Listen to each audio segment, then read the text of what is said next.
que a gente ama demais as coisas desse mundo e de tal forma que nós... Timóteo, por favor, me ajuda aqui a abrir, que eu não estou conseguindo, por favor. Esse aqui, ó, mundanismo. Obrigado, filho. Então, há um versículo da Bíblia que diz que Cristo veio, né, mandado por Deus, para nos desarraigar desse mundo, nos tirar. Nós estamos muito atolados nesse mundo, nós amamos. Claro que o mundo, a natureza, a criação de Deus, nós devemos amar, mas nós não devemos amar o mundo mau, o sistema, o pecado.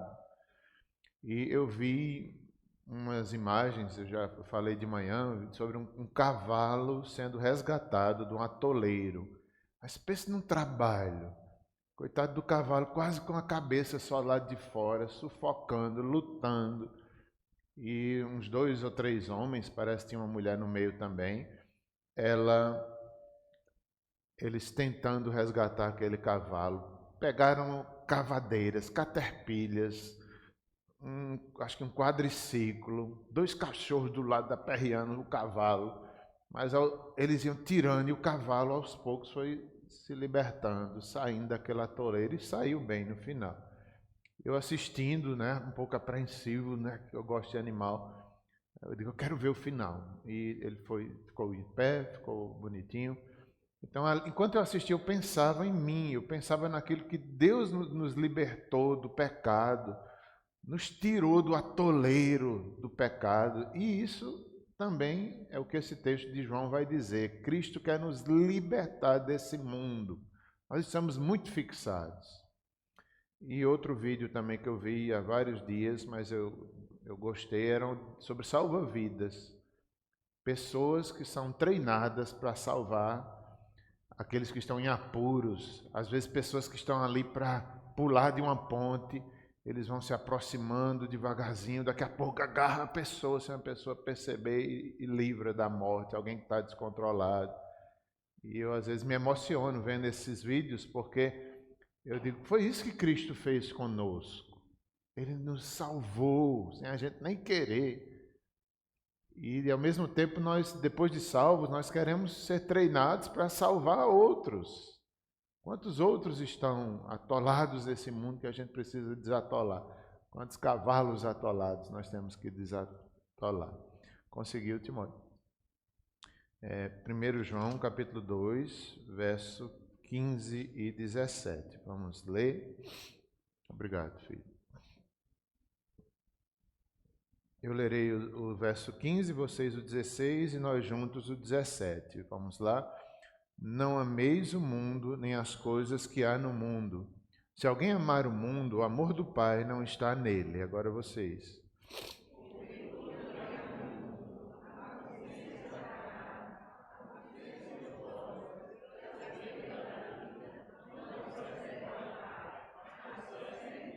Todos juntos. Ora, o mundo passa, bem como a sua concupiscência.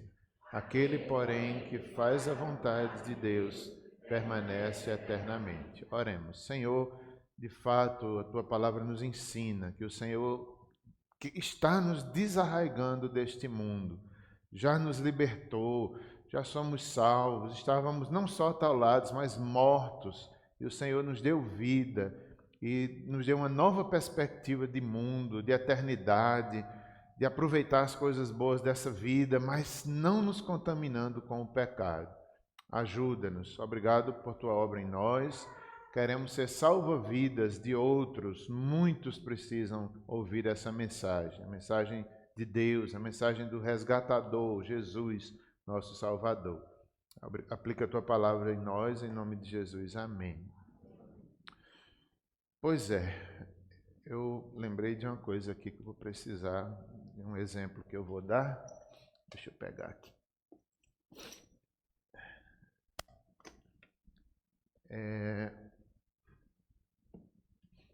O mundanismo tem a ver com uma percepção nossa e também uma decisão de não seguir os padrões desse mundo. É só quando Deus nos mostra que nós estamos sendo mundanos. A gente só percebe isso quando Deus age, quando o Espírito nos revela, e isso gera um impacto em nós. A luz do Evangelho brilha, a gente vê nossas sujeiras.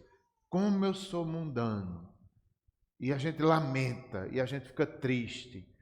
O que é ser mundano? Tem tantas características.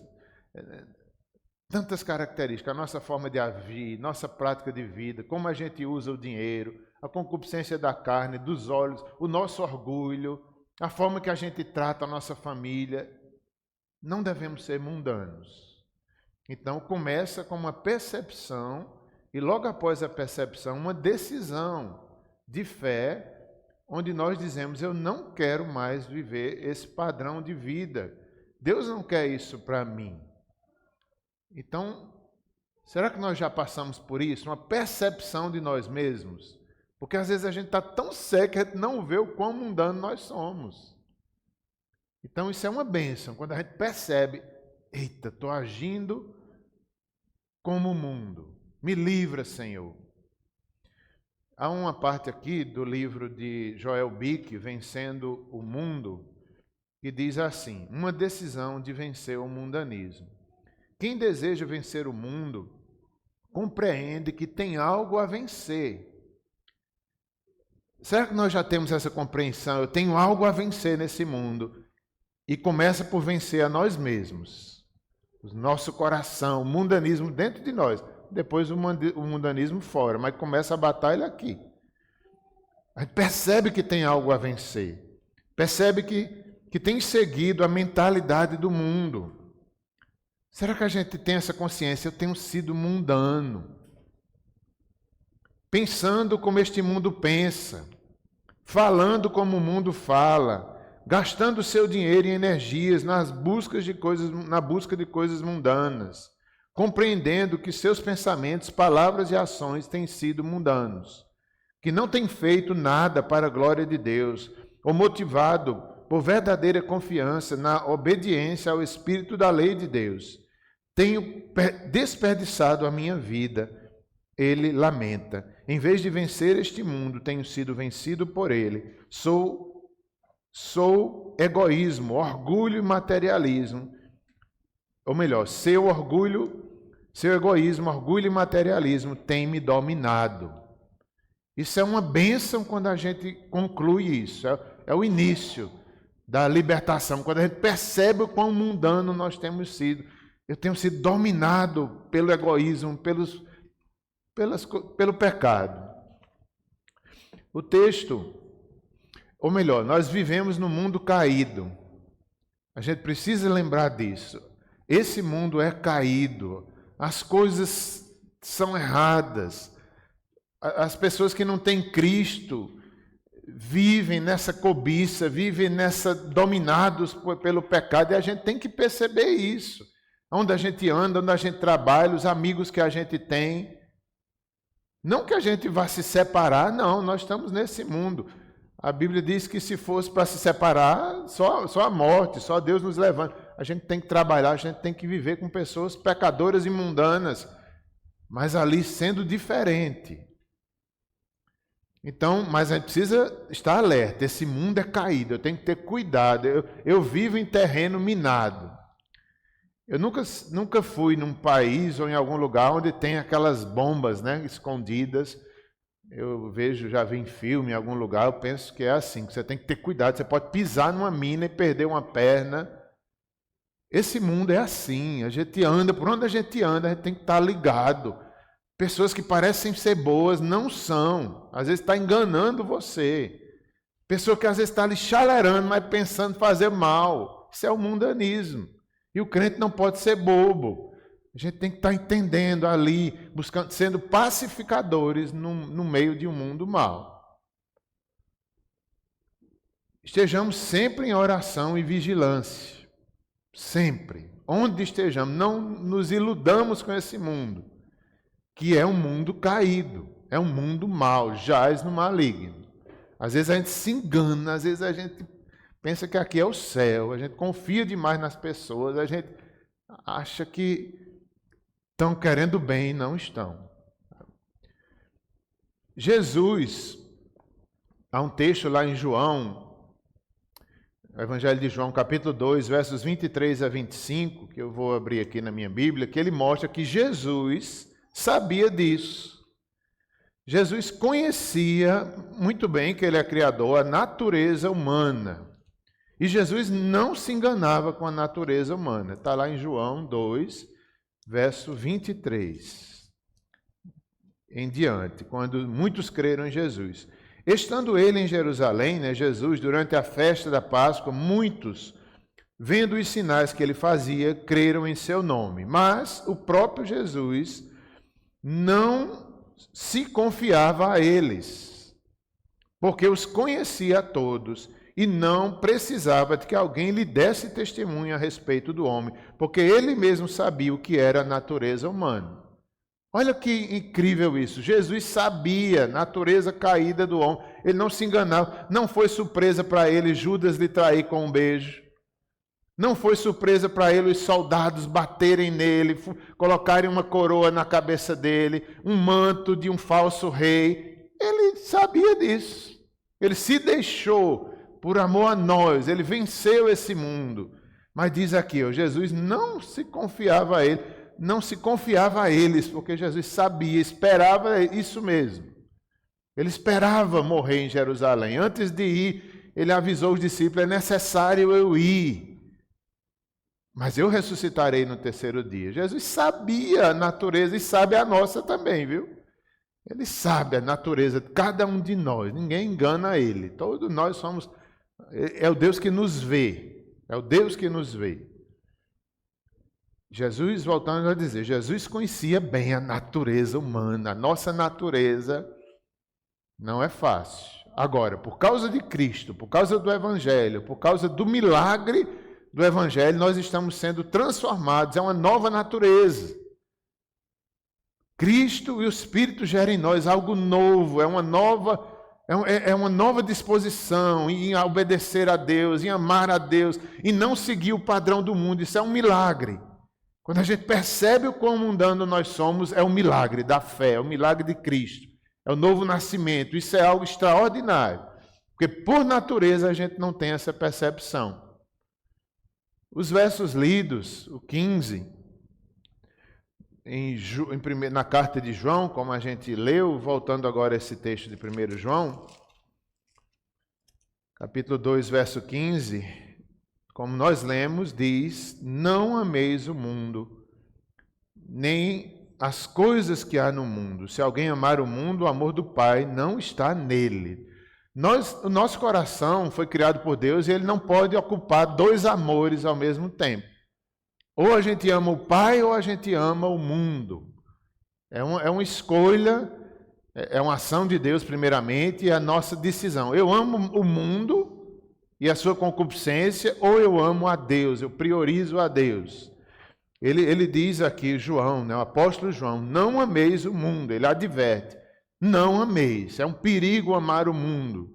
A gente já nasce amando esse mundo, mas Cristo veio nos resgatar. Não ameis o mundo, nem as coisas que há no mundo. Se alguém amar o mundo, o amor do Pai não está nele.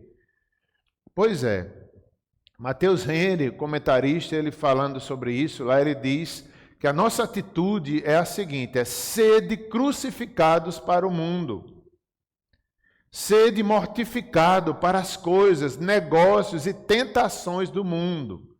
Nós morremos para esse mundo, esse sistema de pecado. É uma morte, temos que morrer. Há um texto, acho que o pastor Érico mencionou em algumas das suas últimas pregações, acho que foi em Josué, mas também em Êxodo, tem Êxodo 23, 32 e 33, diz assim, não faça alianças com o mundo. Quando os judeus estavam para entrar na terra prometida, Moisés advertiu, não façam aliança com os pecadores da nova terra. Logo eles desobedeceram isso. Está em Josué capítulo 9, uma grande desobediência. A aliança que eles fizeram com pecadores, abriram mão de princípios, esqueceram os mandamentos de Deus. Logo fizeram aliança com o mundo, e veio destruição, e veio pecado, e veio consequências. Então isso é uma advertência para nós. Não faça alianças com o mundo. Isso é difícil até de entender, né? Então, como vai ser nossa relação com o mundo? Eu não posso fazer aliança, que tipo de aliança? Compromisso com o pecado. Se envolve desobediência a Deus, se tem pecado no meio, não ceda. Não faça alianças com o pecado, que o pecado realmente é mau. Vem sorrindo, mas vem para nos destruir. Israel não demorou em desobedecer e fez alianças com o mundo. Como diz pastor Heber Campos, o problema é o nosso coração. Nosso coração pecaminoso, que deseja, que cobiça, que é atraído por essas questões do mundo. O dia todo a gente luta, mesmo sendo crente. O problema é dominar o nosso coração.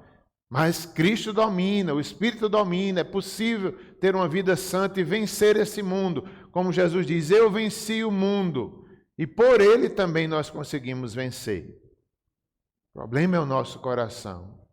O amor do Pai é santo e requer obediência. Não podemos ter dois amores, Deus e o mundo.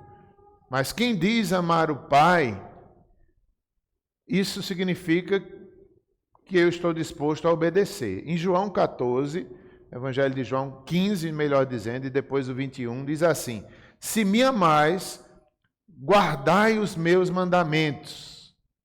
A prova do amor é a obediência aos mandamentos de Deus. Se alguém diz, eu amo a Deus e não guarda os mandamentos do Senhor, está mentindo, está enganado, está sendo mundano. Porque está dividido entre o amor ao Pai e o amor ao mundo. O verso 21, aquele que tem os meus mandamentos e os guarda, esse é o que me ama. Aquele que me ama será amado do meu Pai, e eu o amarei e me manifestarei a ele. Então João fala, o mesmo João aqui que escreveu a epístola, também escreve o Evangelho, e ele adverte, quem tem os mandamentos e guarda, esse é o que ama a Deus. E quem ama a Deus será amado pelo Pai. A gente prefere ser amado por esse mundo ou ser amado pelo Pai? Às vezes a gente quer a glória desse mundo, o reconhecimento, o amor, o aplauso desse mundo, que logo passará. É melhor ser amado pelo Pai ou amado por esse mundo? É melhor ser amado pelo Pai. O amor desse mundo, por mais que nos aplaudam, por mais que, que bom, é uma tolice humana, é uma vaidade humana, que logo os aplausos desse mundo cessarão. Não devemos nos iludir. Agora, aquele que ama, aquele que obedece, será amado pelo Pai, e o Pai o amará e se manifestará para ele. Deus se manifesta, a sua igreja, o seu povo, é um relacionamento de amor. Vivemos nesse mundo, mas ligados com o Pai, em comunhão, em paz. Não há forma melhor de viver do que essa comunhão com o Pai. Nós vivemos no mundo, mas fomos santificados. Há um novo padrão, segundo 1 Coríntios 6, versos 9 a 11. Esse texto, desde ontem eu citei na pregação, que eu tenho pensado muito sobre ele. É a igreja de Corinto. Vários irmãos da igreja de Corinto vieram do pecado, do mundo. Na verdade, todos, não é? Só que alguns deles vinham assim de pecados vistos pela sociedade, pecados, não gosto nem de dizer pecados grandes, porque todos os pecados são grandes. Mas eles foram justificados, perdoados, transformados e receberam um novo padrão de vida, não mais o padrão do pecado, mas o padrão do Evangelho. Diz o texto aqui que vocês não sabem que os perversos não herdarão o reino de Deus. Não se deixem enganar, nem imorais, nem idólatras, nem adúlteros, nem homossexuais passivos ou ativos, nem ladrões, nem avarentos, nem alcoólatras, nem caluniadores, nem trapaceiros herdarão o reino de Deus.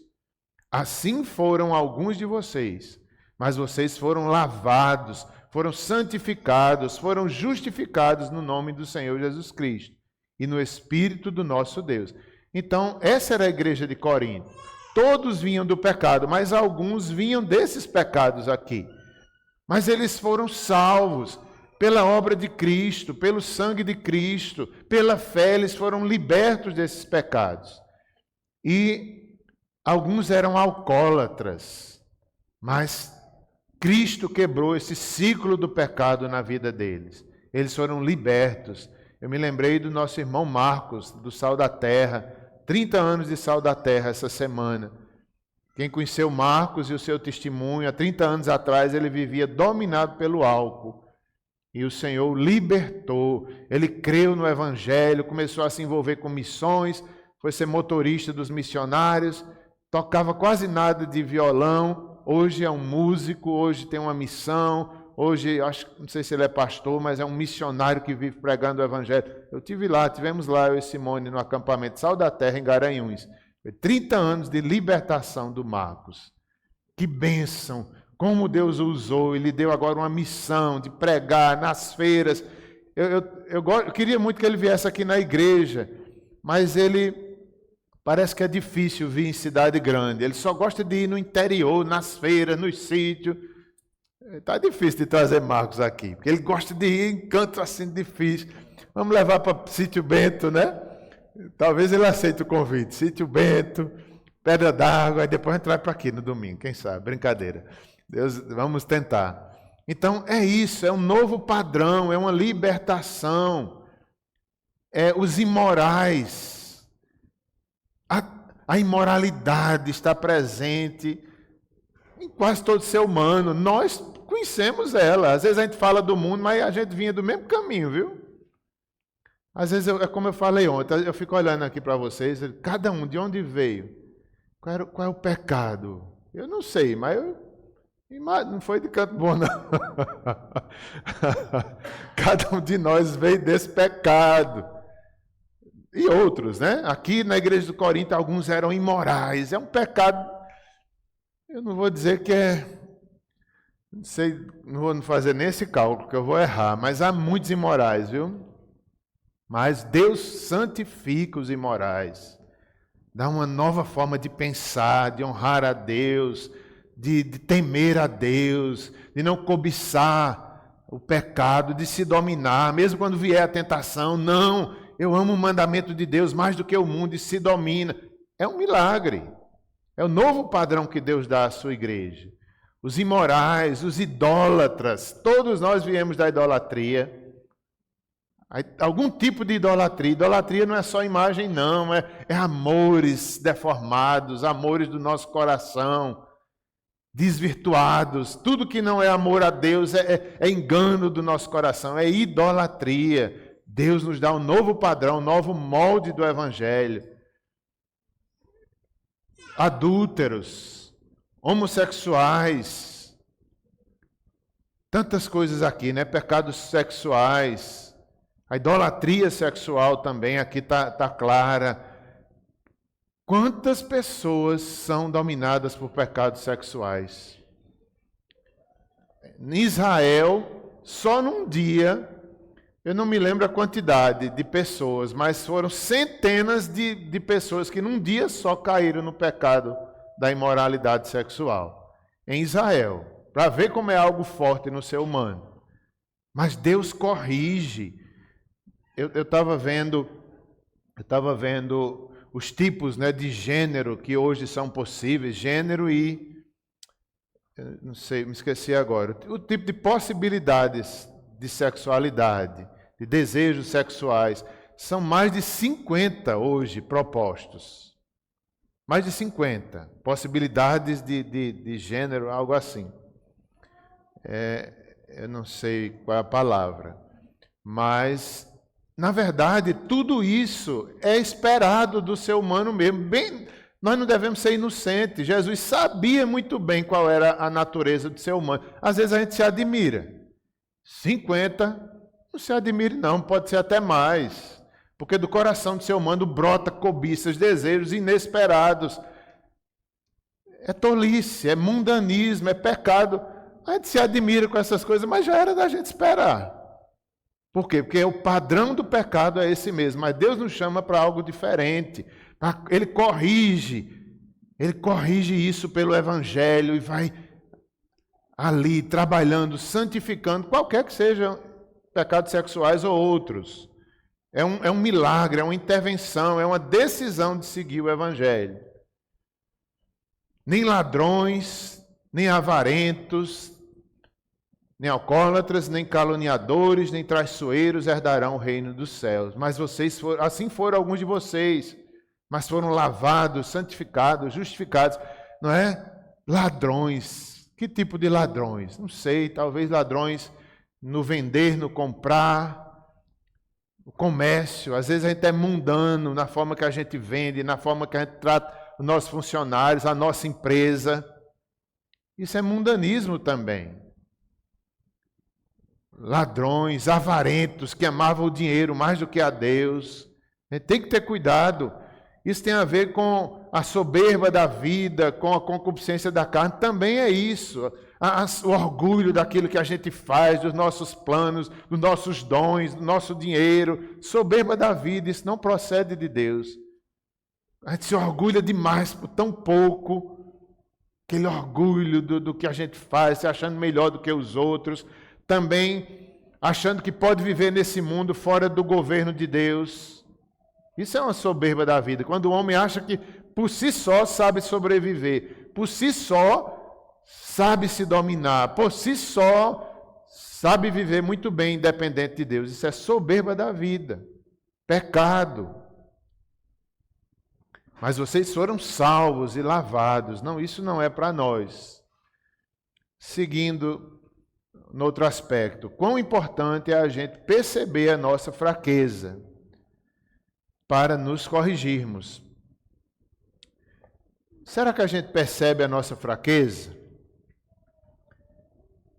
Tem pessoas que a gente olha assim e eu mesmo fico pensando, será que essa pessoa se vê?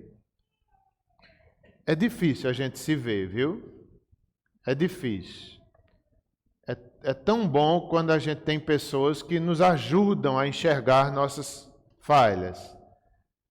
O sábio recebe a repreensão e se alegra. O tolo odeia a pessoa que falou o seu defeito. É ruim escutar alguém dizer, você é assim, cuidado. Mas o sábio admite, se humilha, se corrige. Há um provérbio 9, verso 8, diz assim, portanto, não admoestes o escarnecedor, para que não te aborreça, nem repreende o sábio. Ou melhor, repreende o sábio e ele te amará. Orienta a pessoa que tem sabedoria e ela será ainda mais sábia. Ensina o homem justo e ele aumentará em muito o seu saber. Como nós devemos deixar de ser mundanos nesse aspecto? Se alguém nos exortar, sejamos humildes, sejamos sábios e nos alegremos. Que bom que eu tenho um amigo, eu tenho um irmão que está me ajudando. É difícil, às vezes, a gente escutar uma repreensão, porque a gente não se vê, a gente não vê, às vezes, a nossa falha. É difícil mesmo, é difícil, a gente parece que não vê, mas há um novo padrão. O Evangelho coloca novas lentes em nós para que a gente veja o mundo de forma diferente e para que a gente se veja e interprete da forma correta, interprete pelo Evangelho e aí Deus vai trabalhando, formando a imagem de Cristo em nós. Nós somos de fato imperfeitos, como diz um comentário de Spurgeon. A gente percebe a nossa imperfeição no nosso falar. A gente nota que tropeçou. Isso é quando Deus está agindo.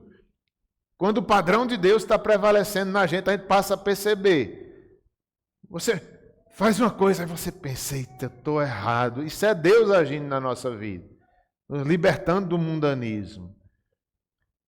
Nós somos imperfeitos, e isso toda hora a gente está lutando, a gente está vendo, ou a gente está cobiçando algo que não deveria, ou está, é assim, a vida é assim. E a imperfeição está sempre diante de nós. Esse mundo é imperfeito.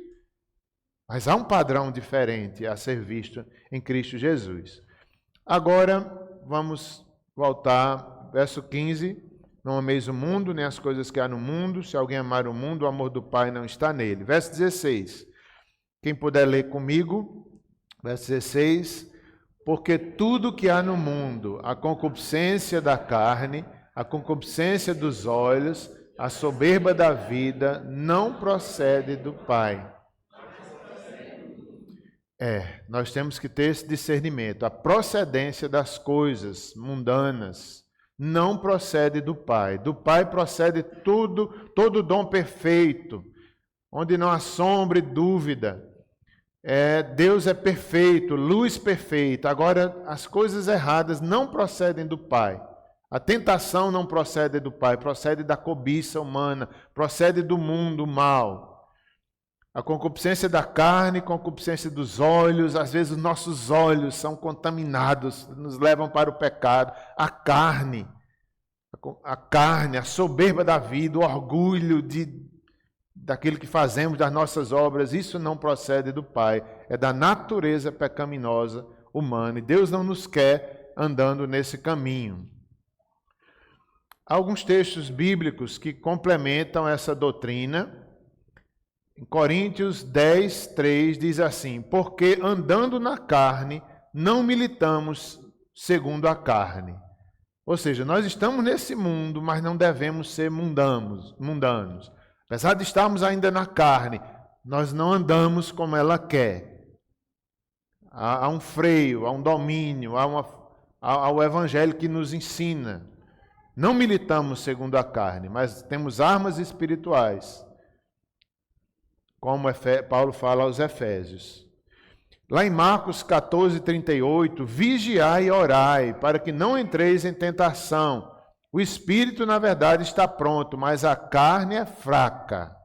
A gente precisa entender isso. A carne da gente é fraca mesmo. Passa por cobiça dos olhos, da carne, soberba. Isso tem dentro de nós. Então a gente tem que estar preparado, vigiando, sabendo disso. Alerta, vigiar e orar para não entrar em tentação. A gente tem que se conhecer. Saber as nossas fraquezas, se dominar, pedir ajuda, ler a Bíblia, orar para que a gente não caia nessas armadilhas da nossa carne. Gálatas 5,13.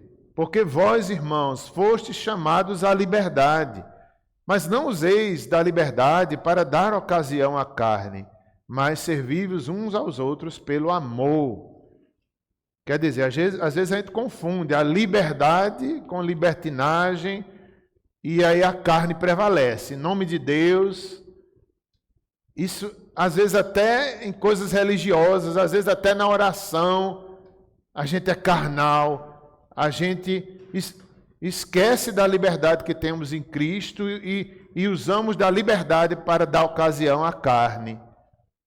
Não. Já imaginou a gente ser mundano até na nossa oração? Na forma de orar, no jeito de ser, os pedidos que a gente faz. A gente pode ser mundano nessas coisas.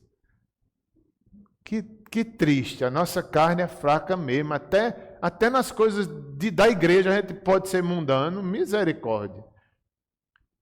A gente, em vez de estar amando uns aos outros, aí são as competições, as carnalidades dentro da casa de Deus, mundanismo. A forma que a gente se trata, a forma do culto, tanto mundanismo pode estar dentro da casa de Deus em nós que a gente nem percebe. Devemos perceber e se corrigir. Em terceiro e último lugar, o mundo passa, diz o verso 17. O mundo passa. Deixe-me ver outra coisa. Antes de falar no verso 17, eu quero ler ainda algo para os irmãos sobre o verso 16 ainda, no livro aqui de Joel Bick. Deixe-me voltar antes do terceiro ponto. É sobre a concupiscência da carne. Veja só, o pastor Joel Bick, Ele diz assim, primeiro, o que é concupiscência da carne? Em primeiro lugar, a fé luta contra a concupiscência da carne. A fé recusa amar o mundo que se deleita em concupiscência da carne. Isso significa resistir às tentações, tais como drogas ilícitas. Ele fala aqui em fumar, comer exageradamente e beber em excesso. Eu fiquei pensando, né? Algo que para mim é difícil, comer moderadamente. Isso é uma obra da carne. É tão difícil eu me dominar. Estou tentando fazer uma dieta, mas é difícil, porque os horários, às vezes eu não consigo, passa do horário, daqui a pouco estou com fome demais. Aí tem que se dominar, quer dizer, então tem a ver com a concupiscência da carne, até essas coisas, porque Deus nos fez para comer e beber, é dom de Deus, mas devemos nos dominar até nisso. Comer em excesso, beber em excesso. Eu vi outro dia uma pessoa, não tenho certeza, mas parece que tomava 8 litros de água por dia. Eu acho que já é um exagero, pode até ofender, né? A gente é descontrolado, ou vai para cima ou vai para baixo, ou de mais ou de menos, né? Pensa como a carne da gente é trabalhosa. Meu Deus do céu. Não devemos nos tornar escravos de qualquer coisa física, e sim exercer o autocontrole, que é o Espírito que nos dá. O Espírito Santo dá o domínio próprio. Pois o nosso corpo é templo do Espírito Santo. 1 Coríntios 6,12, 9,27 e 3,17. A exortação proferida contra as concupiscências da carne proíbe a imoralidade sexual em todas as suas formas. Proíbe qualquer flerte ou intimidade física fora do casamento. Deus colocou sabiamente a intimidade sexual dentro da santidade da união conjugal. Temos que ser modestos em nossa maneira de vestir. Olha o que ele fala. Até na forma da gente se vestir, a gente tem que ter cuidado. Na concupiscência da carne, ao invés de estar alimentando talvez o pecado. Roupas. Ele fala aqui, eu sei que isso é difícil, né? Eu sei que isso também é um pouco cultural. Isso muda de nação para nação, mas o princípio a gente deve lembrar. Cuidado com a concupiscência. Em cada cultura é um pouco diferente. Tem as questões culturais também. Mas é algo para a gente pensar. A gente não pode também estar medindo, como algumas igrejas fazem, a gente sai medindo o tamanho da saia das irmãs. Tem que ser, se passar daqui é carnalidade. Se subir um pouquinho, não pode. Também não é assim, mas a gente tem que ter pelo menos um pensamento. A gente tem que pelo menos pensar na modéstia. Né? Não é uma regra que vai ter que ser assim, todas as mulheres da igreja têm que vestir como Simone, todos os homens feito pastor Flávio. Misericórdia, se fosse assim, vocês estava muito ruim para vocês, viu? Estava ruim para vocês, porque eu não vou nem falar, deixa para lá. Então o padrão não é o outro, mas é Deus. A gente tem que ter um mínimo de pensamento, cuidado com a carne, para não dar ocasião à carne não cair no pecado. Mas não devemos ser juízes de ninguém, nem estar medindo roupa de ninguém, mas alertando, pense, cuidado, porque você pode, sem querer, estar provocando a concupiscência, não só em você, mas nos outros também. Pois recusar-se a amar o mundo significa guardar-nos a nós mesmos e nossos filhos das músicas mundanas. Cuidado com músicas mundanas. A igreja não proíbe, a gente tem uma liberdade cristã. O crente ele sabe escutar e reter o que é bom, mas cuidado, às vezes vai contaminando, às vezes aquilo vai doutrinando a gente. Então cuidado com músicas.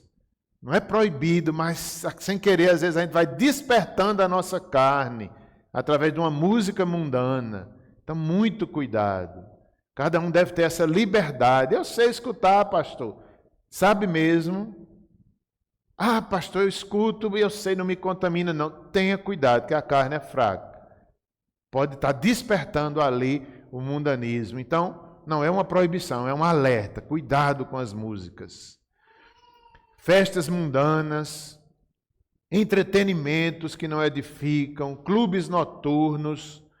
E aí ele sai dizendo aqui tantas coisas que não glorificam a Deus. A Bíblia diz que tudo que é verdadeiro, justo, puro e amável e de boa fama, nisso nós devemos nos envolver. E em último lugar, o verso 17. Ora, o mundo passa, bem como a sua concupiscência. Aquele, porém, que faz a vontade de Deus permanece eternamente. Vamos ler juntos? Ora, o mundo passa, bem como a sua concupiscência. Aquele, porém, que faz a vontade de Deus permanece eternamente. Que bênção, né? A imortalidade dos que amam a Deus. Aqueles que amam a Deus viverão para sempre nesse padrão de santidade, nesse padrão divino, não mais nesse padrão mundano. Você queria viver eternamente nesse mundo? Eu não queria, não. Tem gente que diz, eu queria viver 200 anos, 300 anos. Eu não queria, não. Aqui nesse mundo, no padrão mundano, eu não vejo a hora do Senhor voltar e colocar uma nova ordem, um novo reino, santo, justo, onde não vai haver mais concupiscência da carne, nem dos olhos, nem soberba da vida. Eu não vejo a hora. A gente não pode amar demais esse mundo é terrível mesmo. Às vezes a gente não percebe quanto esse mundo está no pecado, a gente ama. Não ameis o mundo. Aquele que faz a vontade de Deus, para sempre viverá, terá a vida eterna. Deus me livre. Viver para sempre num mundo desse, eu acho que seria terrível. Há algumas pessoas até que dizem que o Senhor expulsou Adão e Eva do jardim, para eles não comerem a árvore da vida, para que eles não vivessem eternamente na condição de pecadores. Era uma misericórdia de Deus, eles teriam que morrer para ressuscitar em Cristo, para viver a vida eterna, porque seria algo terrível viver eternamente na condição de pecador, como é esse mundo. Então, o mundo passa, a sua concupiscência, tudo isso vai passar, o desejo da carne, a cobiça, que tanta gente luta, um dia vai passar, não vale a pena ir por esse caminho, é caminho de morte. A cobiça é muito grande, tem hora que a gente pensa que, não vou aguentar se eu não fizer isso. Depois que faz, vê o engano. Depois que a gente cede, a gente diz, meu Deus, eu troquei a obediência por isso. A concupiscência da carne é assim, ela é enganosa. A gente acha a melhor coisa do mundo. Quando você vai, o fruto, né, que Adão e Eva comeram, parecia, eu não posso recusar. Depois que come, vê a besteira. Eu fiz isso. Assim é o pecado. Chama a gente, não posso viver sem isso. Quando a gente cai, mas era só isso. Era uma armadilha, caí. Ai, que tristeza. Que tristeza. Troquei a obediência a Deus por isso aqui. É o mundanismo. Vamos orar, meus irmãos. Vamos orar. Deus nos livre do mal e que nós não possamos fazer alianças com esse mundo. Não faça alianças. Na terra prometida, Israel foi advertido. Não faça alianças, mas eles fizeram. Tem misericórdia de nós, Senhor. Que nós não sejamos ingênuos. Ajuda-nos a discernir o nosso próprio coração, que sejamos sábios. Ajuda-nos, ó Pai, que nós possamos não nos irritar como tolo, mas aceitar a Tua repreensão. Há um novo padrão para nós. Nós não somos mais do mundo. O Senhor nos libertou. Há um padrão diferente para o povo de Deus. E esse mundo passa, nos ajuda a lembrar disso, passará. Mas aquele que ama ao Pai, que faz a vontade do Pai, será eterno. Teremos a vida eterna num lugar maravilhoso, céus e terra, novos céus e nova terra, é o nosso destino. Logo, logo chegaremos lá. onde haverá restauração, a queda ficará para trás definitivamente. Não mais viveremos num mundo onde esse mundo jaz no maligno, mas um mundo onde Cristo domina, onde a santidade de Deus estará sobre nós, o tabernáculo de Deus com os homens. Maranata, Senhor. Não nos deixe enganar na nossa concupiscência dos olhos da carne, na soberba, no orgulho da nossa carne, que é fraca.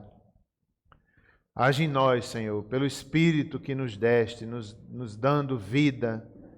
A vida está com Cristo, a luz está com Cristo. É aí que nós queremos andar e viver, na luz do Evangelho, andando na luz. Esse é o nosso lugar, Senhor. Perdoa nossos pecados. Nós pedimos perdão quando seguimos a carne. Perdoa, nós não queremos te desobedecer. Somos enganados pela cobiça que gera o desejo, o pecado e o pecado à morte. Tem misericórdia de nós, dá-nos sabedoria.